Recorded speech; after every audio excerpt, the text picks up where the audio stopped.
سید الشہداء سیدنا امیر طیبہ امیر حمزہ رضی اللہ تعالیٰ عنہ اور غزوہ احد، چونکہ سید الشہداء کا جو حضرت سیدنا امیر حمزہ رضی اللہ تعالیٰ عنہ کی جو شہادت ہوئی وہ غزوہ احد کے موقع پر ہوئی، تو یہ جو 15 شوال کی شب آئے گی، منگل اور بدھ کی درمیانی شب، یہ 15ویں شب جو آئے گی، اس رات یہ بہت بڑی رات ہے۔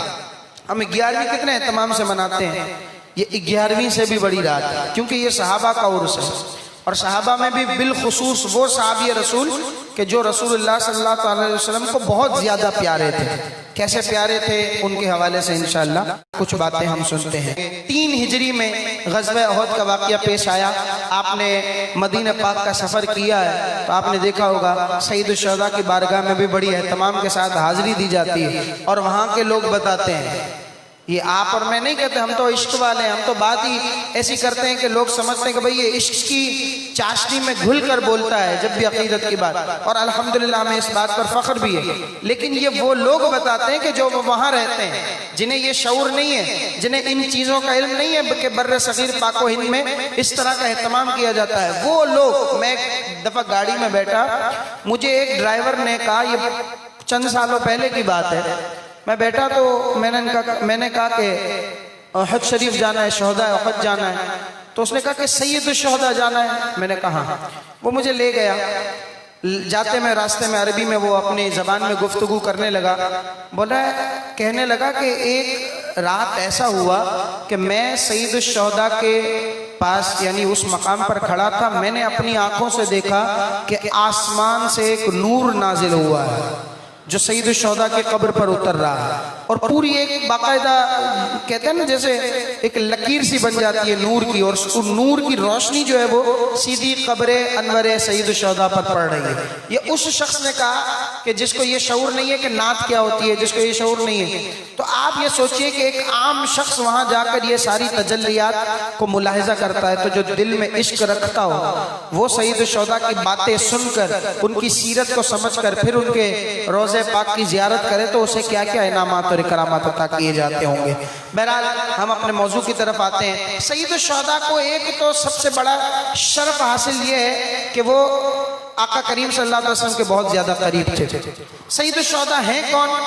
آپ کے چچا ہیں، رسول اللہ صلی اللہ علیہ وسلم کے چچا ہیں، اور تمام صحابہ بھی معتبر ہے، بلکہ کسی بھی صحابی کے حوالے سے اگر کسی نے کوئی ایسا جملہ بھی کہہ دیا کہ جو توہین کے زمرے میں آتا ہے تو وہ بعض مرتبہ تو گمراہ ہے، لیکن بعض مرتبہ سری کفر ہو جاتا ہے، تو اس پر اگر کسی نے کوئی جملہ کہہ دیا تو اس سے توبہ کرنا یہ لازم ہے۔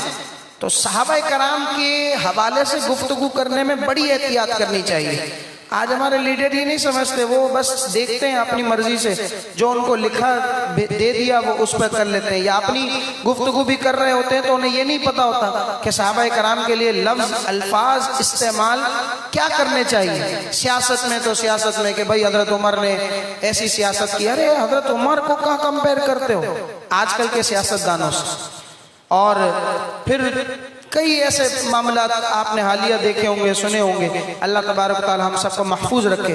تو ایک صحابی کا درجہ میں ادنا بھی نہیں کہوں گا، مجھے سمجھانے کے لیے آپ کو کہنا چاہیے کہ ایک چھوٹے سے چھوٹے صحابی، لیکن صحابی تو چھوٹا ہوتا ہی نہیں ہے، صحابی تو ادنا ہوتا ہی نہیں۔ ایک صحابی کا یہ مقام ہے کہ حضور غوث پاک رضی اللہ تعالیٰ عنہ ایک موقع پر فرماتے ہیں کہ ایک صحابی کا ذکر کرتے ہوئے کہ ان کے گھوڑے کے نتھنوں میں جمنے والی جو گرد ہے نا مٹی، اس مٹی سے بھی افضل میں اپنے آپ کو نہیں سمجھتا ہوں۔ تو صحابی کا مقام کیا ہوگا آپ سوچئے۔ اللہ تبارک و تعالی ہر صحابی رسول کے درجات بلند فرمائے۔ اور پھر صحابہ میں بھی اگر کسی کو مقام عطا کیا گیا ہو، آپ کو پتہ ہے صحابہ میں سب سے افضل کون ہے؟ صحابہ میں سب سے افضل خلفائے راشدین تو ہیں ہی، حضرت سیدنا صدیق اکبر، سیدنا عمر فاروق، سیدنا عثمان غنی، پھر سیدنا علی المرتضی۔ اچھا اس کے علاوہ پھر جو بقیہ 6 عشرہ مبشرہ ہیں، 10 عشرہ مبشرہ ہیں، اس میں جو 6 ہیں بقیہ ان چاروں کے علاوہ، تو یہ 10 صحابہ کرام افضل ہیں۔ پھر اس کے بعد اگر کسی گروپ کا نمبر آتا ہے، کسی گروہ کو ہم کاؤنٹ کرتے ہیں تو وہ بدری صحابہ ہیں۔ بدری صحابہ جو کم و بیش 313 تھے، ان 313 صحابہ کرام کو تمام صحابہ پر فضیلت حاصل ہے، اور حضرت سیدنا حمزہ رضی اللہ تعالیٰ عنہ غزوہ بدر میں بھی شریک ہوئے اور غزوہ احد میں بھی شریک ہوئے، اور سب سے بڑھ کر کیا، رسول اللہ صلی اللہ علیہ وسلم کو ان سے بہت پیار تھا۔ آپ نے کئی صحابہ کرام کے ایمان لانے کے واقعات سنے ہوں گے، جیسے حضرت صدیق اکبر رضی اللہ تعالیٰ عنہ ایمان لائے، نشانی دیکھی، راہب نے بتایا تھا، ان تمام سب سے پہلے ایمان لانے والے۔ حضرت بلال ایمان لائے، حضرت سلمان فارسی ایمان لائے، حضرت صہیب رومی ایمان لائے، حضرت عثمان غنی رضی اللہ تعالیٰ عنہ ایمان لائے۔ کوئی سرکار کے چہرے کو دیکھ کر ایمان لایا، کوئی سرکار کے معجزات کو دیکھ کر ایمان لایا، کوئی سرکار کی تبلیغ سن کر ایمان لایا، کسی نے کسی صحابی کی تبلیغ سنی تو اس صحابی کی تبلیغ سے دوسرا صحابی ایمان لایا۔ الغرض ہر ایک کا اپنا اپنا جو ہے وہ سلسلہ تھا کہ جس کی بدولت اسے ایمان ملا، لیکن حضرت سیدنا حمزہ رضی اللہ تعالیٰ عنہ وہ واحد ہستی ہیں کہ جو سرکار دو عالم صلی اللہ تعالیٰ علیہ وسلم کے چہرے پر خوشی لانے کے لیے ایمان قبول کیا۔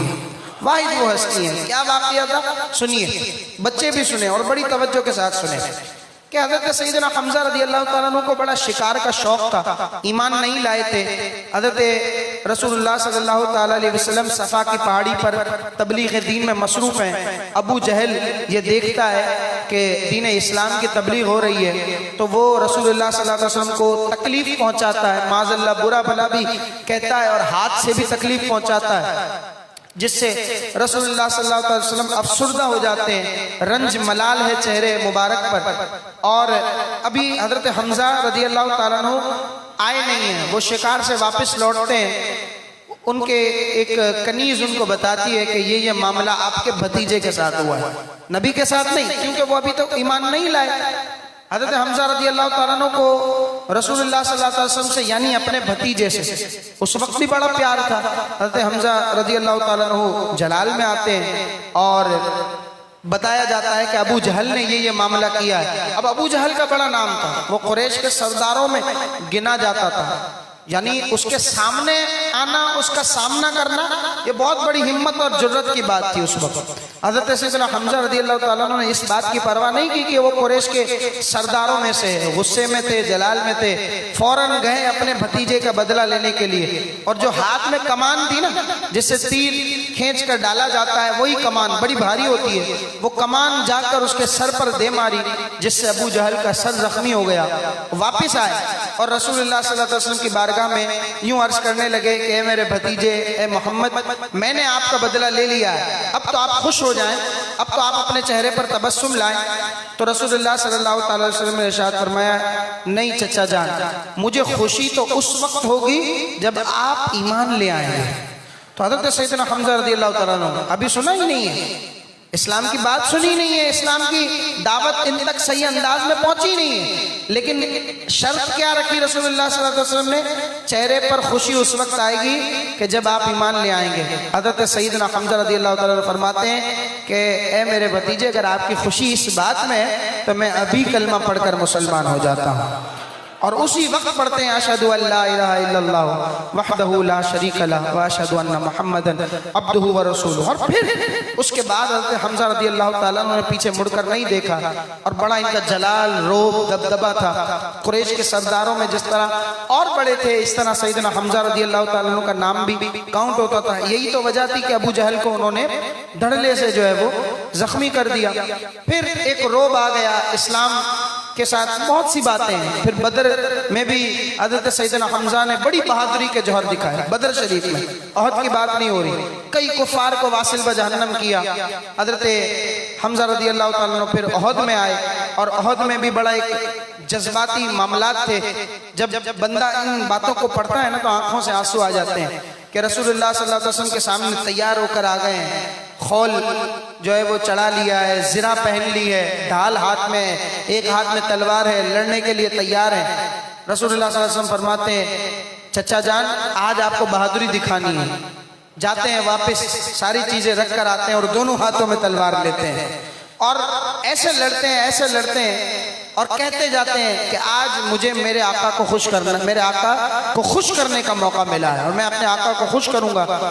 اچھا، اس وقت بھی جو کفار تھے ان میں کئی ایسے تھے جو بعد میں اسلام لے آئے. تو وہ کہتے تھے, حضرت وحشی بتاتے ہیں جنہوں نے حضرت حمزہ رضی اللہ تعالیٰ عنہ کو شہید کیا, بعد میں وہ ایمان لے آئے. تو حضرت حمزہ رضی اللہ تعالیٰ عنہ کو جب انہوں نے دیکھا, کیونکہ وہ ایک غلام تھے اور انہیں یہ نہیں پتا تھا کہ یہ حمزہ ہیں کون, تو وہ کہتے ہیں کہ میں نے احد کے میدان میں, حالانکہ ان کی بہادری کے چرچے سنے تھے, دیکھا نہیں تھا, پتا نہیں تھا ہے کون, تو کہا میں نے سنا تو بڑا تھا اور مجھے ان کو ان کے لیے جو ہے وہ ٹارگیٹ دیا گیا کہ ان کو جو ہے وہ شہید کرنا ہے, تو ان میں کوئی ایسی بات تو ہوگی کہ یہ بہادر ہوں گے.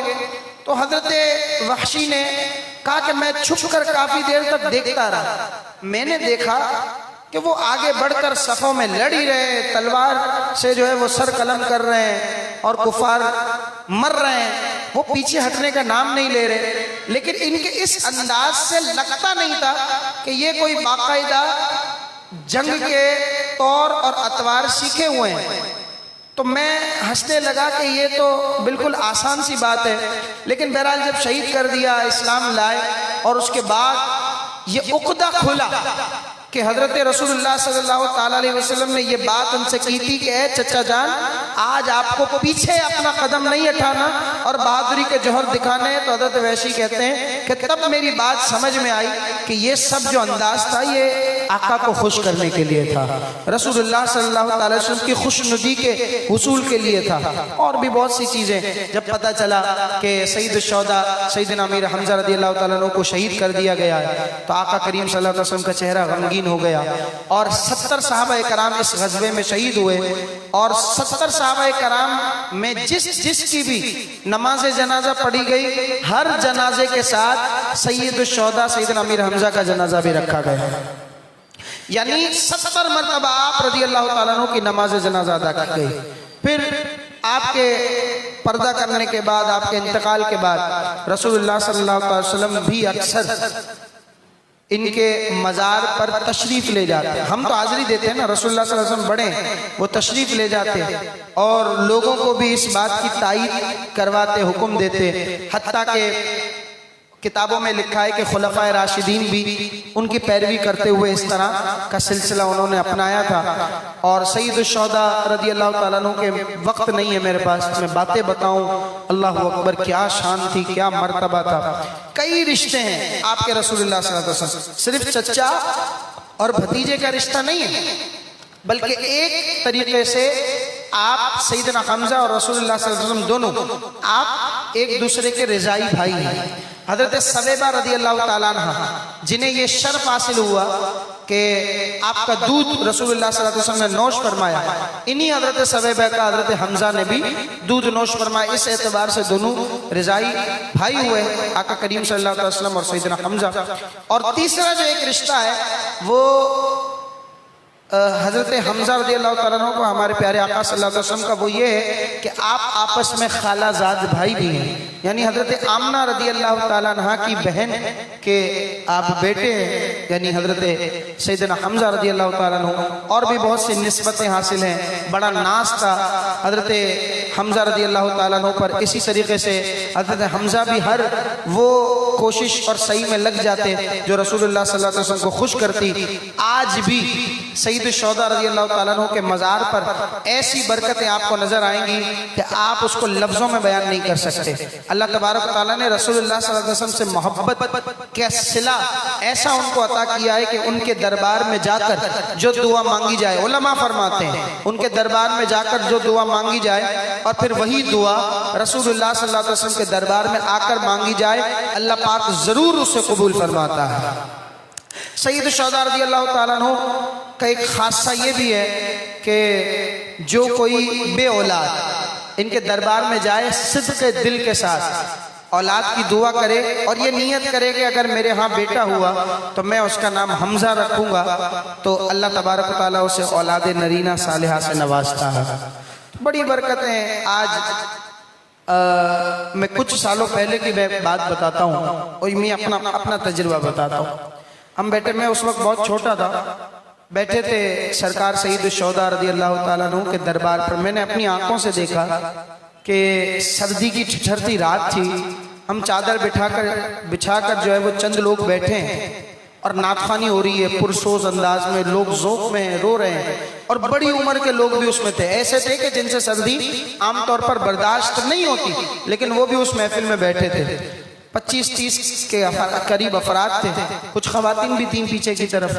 جب نعت خوانی ہو رہی تھی تو اس دوران میں نے دیکھا کہ جس جگہ نعت خوانی ہو رہی ہے نا، 25-30 افراد بیٹھے ہیں، ان کے اوپر باقاعدہ پانی کی برسات ہونے لگی، رحمت کی برسات، اور اس سے آگے نہیں ہو رہی تھی، نہ اس سے آگے، نہ اس سے پیچھے، نہ اس سے دائیں، نہ اس سے بائیں، نہ پیچھے، بلکہ اسی اطراف میں جس جگہ یہ چادر بچھی ہوئی ہے اور لوگ بیٹھے ہوئے ہیں، بارش برسنے لگی، یہاں تک کہ دعا کے ختم ہونے تک بارش برستی رہی۔ جیسے ہی ہم کھڑے ہوئے وہ بارش بند ہو گئی، اور لوگوں کے کپڑے گیلے ہوئے۔ ایسا ہوتا ہے نا کہ تصور کرے بندہ کہ بھئی یہ کیفیت بن گئی ہوگی تو نور نظر آ رہا ہوگا، لیکن نہیں، باقاعدہ پانی کی بوندیں ٹپکی ہیں اور ہر ایک شخص نے اسے محسوس کیا ہے۔ تو یہ اس طرح کے الگ الگ مختلف خوبصورت معاملات وہاں جانے والے اکثر بتاتے ہیں۔ یہ صرف میرا اپنا تجربہ نہیں ہے، بلکہ میں اگر تجربے مشاہدے بتانے جاؤں، لوگوں کی باتیں بتانے جاؤں، تو اس کے لیے مجھے کئی اور منٹ درکار ہوں گے۔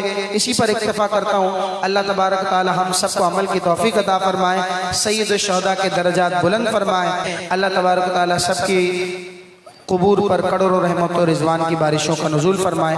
دوران گفتگو میری زبان، عمل یا رویے سے کوئی غلطی کوتاہی سرزد ہو گئی ہو تو اللہ کی بارگاہ میں توبہ کرتا ہوں، اللہ پاک معاف فرمائے اور آئندہ غلطیوں سے بچائے۔ سبحانک اللہم بحمدک، اشہد ان لا الہ الا انت، استغفرک و اتوب الیک، برحمتک یا ارحم